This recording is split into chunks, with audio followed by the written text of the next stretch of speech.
Chapter 12, Black Magic and its Expose. A little man with a pear-shaped, raspberry-colored nose, wearing check trousers, patent leather shoes, and a yellow bowler hat full of holes, rode out onto the stage of the variety theater in an ordinary two-wheeled bicycle. He made a circle to the accompaniment of a foxtrot, and then let out a triumphant hoot as he made his bicycle stand up on end. While riding on just the back wheel, the man turned upside down and managed, at the same time, to unscrew the front wheel and send it off stage. He then continued his ride on the one wheel, pedaling with his hands. Next appeared a buxom blonde in tights and a short skirt speckled with silver stars, who circled around on a unicycle perched on top of a long metal pole. As they passed each other, the man shouted out greetings and tipped his hat to her with his foot. The last to come out was a child of about 8 with an old man's face who darted in between the two adults on a tiny two-wheeler outfitted with a huge automobile horn. After making several loops, the entire company pedaled up to the very edge of the stage to the accompaniment of an anxious drum roll from the orchestra. The spectators seated in the front rows gasped and pulled back in their seats, for it seemed as if all 3 performers were about to come crashing down into the orchestra with their cycles. But the bicycles stopped short just as their front wheels threatened to skid off into the orchestra pit and onto the musicians' heads. With a loud cry of "Whoop!" the cyclists jumped off their bikes and bowed, and the blonde threw kisses to the audience, while the child made a funny noise on his horn. The theater shook with applause, and the pale blue curtain drew together from both sides, hiding the cyclists from view. The green lights of the exit signs went out, and in the web of the trapezes under the dome, the white globes of the house lights began to blaze like the sun. It was the intermission before the final part of the program. The only person to have no interest whatsoever in the wonders of the Giuli family's cycling technique was Grigory Danilovich Rimsky. He was sitting all alone in his office, biting his thin lips, and his face kept twitching convulsively. Likadeyev's strange disappearance was now compounded by the utterly unforeseen disappearance of the manager, Veronuka. Rimsky knew where he had gone, but he had gone there and not come back. Rimsky hunched his shoulders and whispered to himself,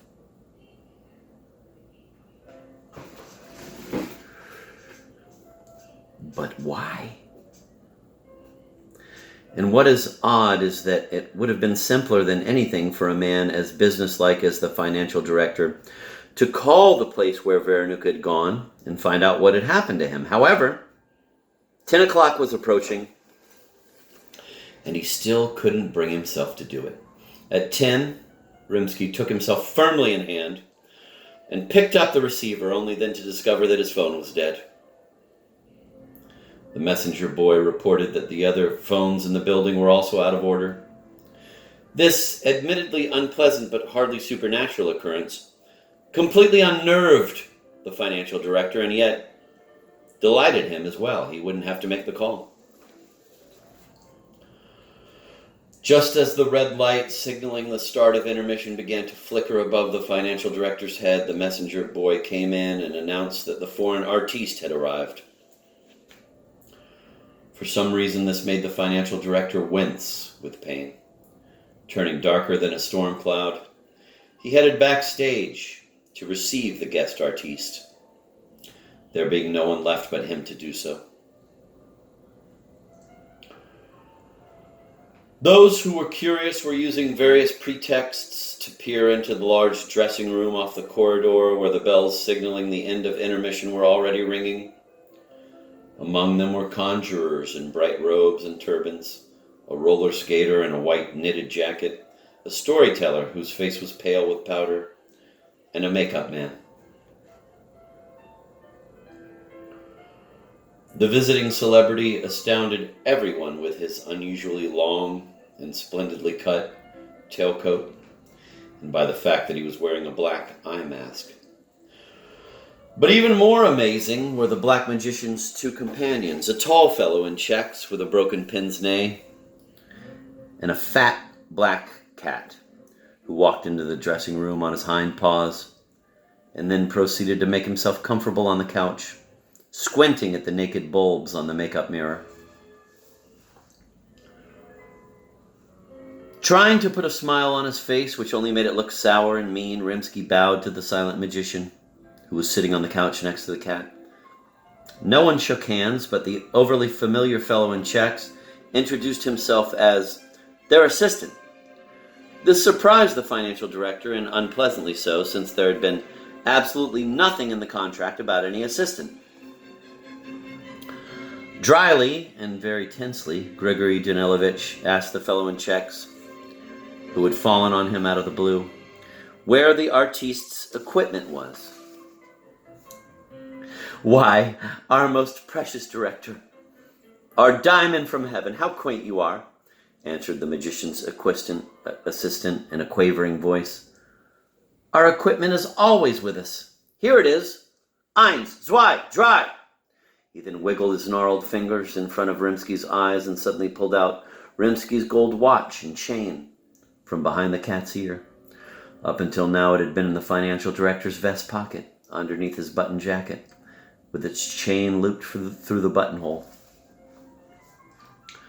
Rimsky grabbed his stomach involuntarily. The onlookers gasped, and the makeup man, who was peering in through the door, clucked approvingly. "Could this be your watch?" "Please take it," said the fellow in check, smiling in an overly familiar way as he handed the flustered Rimsky his property on a grubby palm.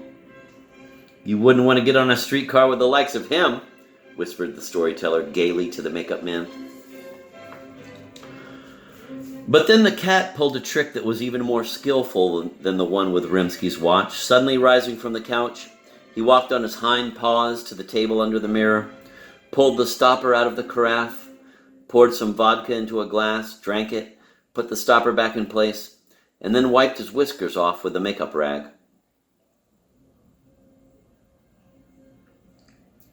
This time no one even gasped. Mouths simply opened wide, and the makeup man whispered ecstatically, "Now that's first class." At this point, the third bell rang, and everyone, keyed up and anticipating an exciting act, rushed out of the dressing room. A minute later, the lights dimmed in the auditorium, and the footlights came on, casting a reddish glow on the bottom of the curtain.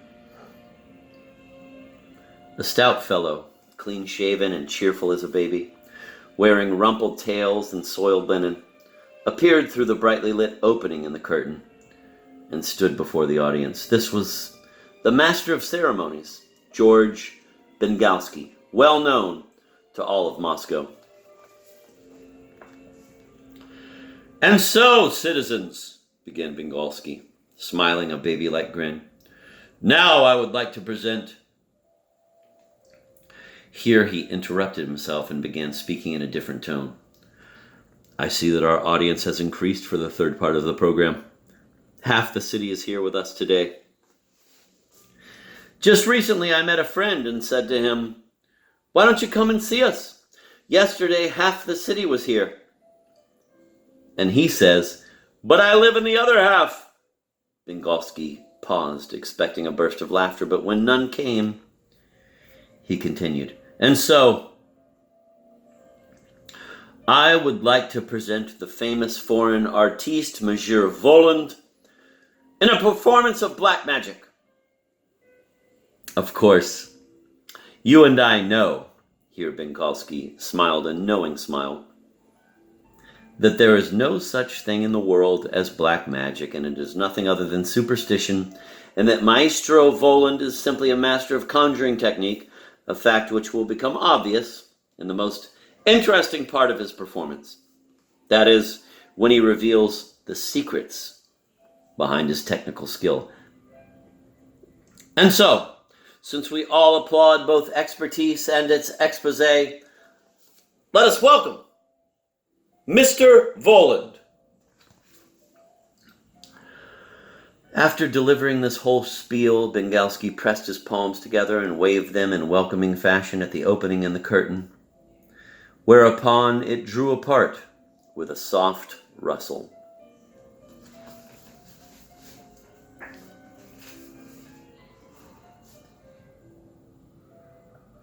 The entrance of the magician with his tall assistant and his cat, who came out on stage on his hind paws, made a big hit with the audience. An armchair, if you will, Voland commanded softly, and that very second, an armchair appeared on stage out of nowhere, and the magician sat down. Tell me, dear faggot, inquired Voland of the buffoon in checks, who obviously had another name besides Koroviev. Have the Muscovites changed, in your opinion, in any significant way? The magician looked out over the hushed audience.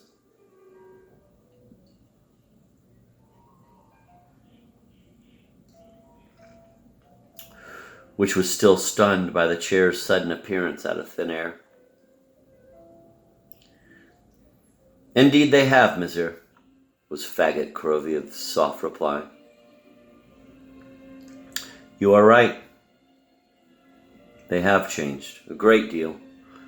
On the outside, I mean, as has the city, by the way. Apart from the obvious changes in dress, there are now these, what are they called? Streetcars? Automobiles? Buses, faggot chimed in respectfully. The audience listened attentively to this conversation, thinking it was the prelude to the magic tricks. In the crowd of performers and stagehands backstage, Rimsky's pale, tense face could be seen.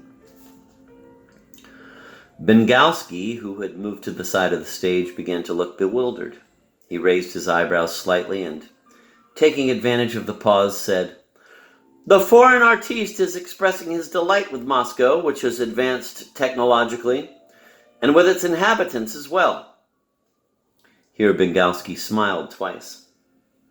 First at the orchestra, and then at the gallery.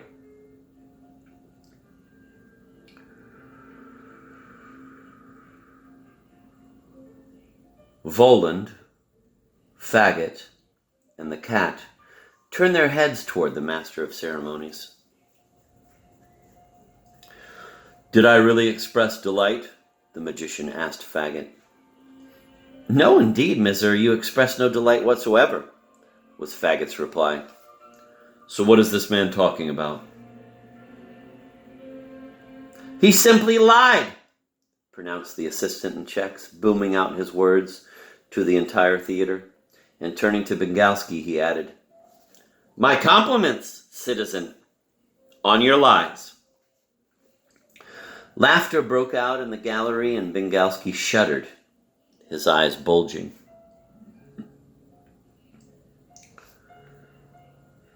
But I, of course, am not so much interested in buses, telephones, and such. Apparatus, prompted the fellow in checks. Exactly so, thank you, said the magician slowly, in a deep bass. A much more important question is, have the Muscovites changed on the inside? Indeed, sir, that is a most important question. Backstage, people began exchanging looks and shrugging their shoulders. Bengalski stood red-faced, and Rimsky was pale. But at this point, the magician seemed to sense the growing alarm and said, However, we've gotten carried away, dear faggot, and the audience is beginning to get bored. Show us something simple for starters. The audience stirred with relief.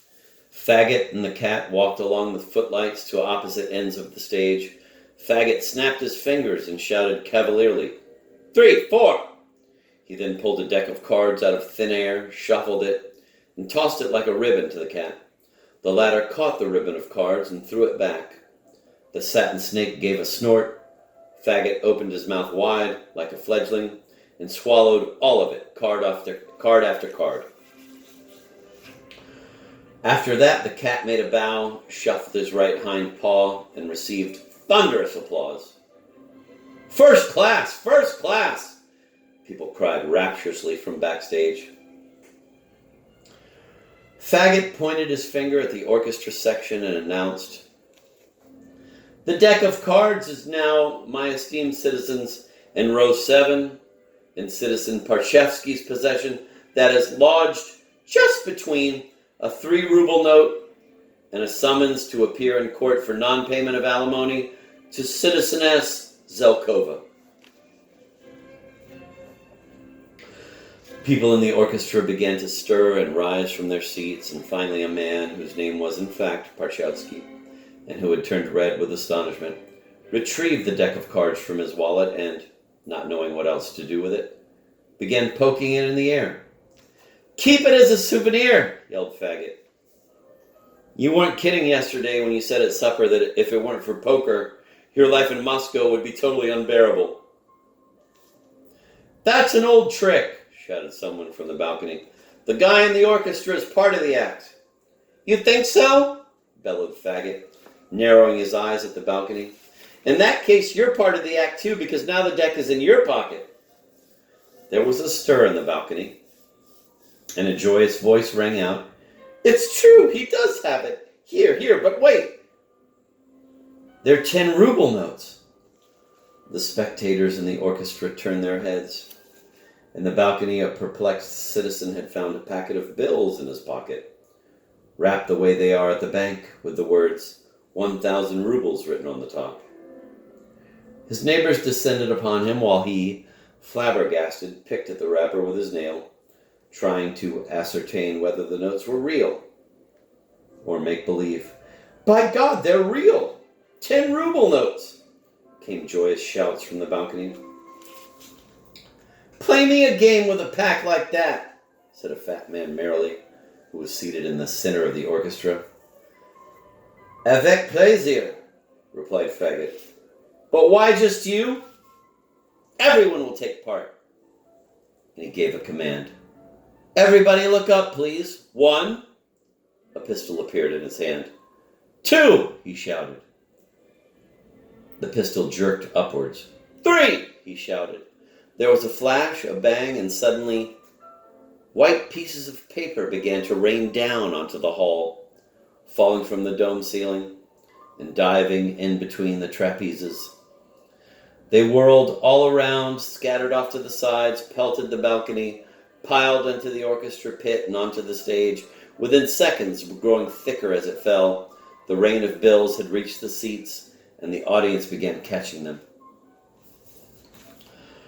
Hundreds of hands went up. People held the bills up to the light from the stage and found watermarks that were perfectly genuine and authentic. The smell of the bills also left no room for doubt. It was the incomparably delectable smell of newly minted money. First merriment, and then astonishment swept the theater. It was all abuzz with the words, 10 ruble notes, 10 ruble notes. And happy laughter was heard and shouts of, ah, ah. Some people were already crawling in the aisles, looking under the seats. And many were standing on top of their seats, trying to catch the capriciously twirling bills.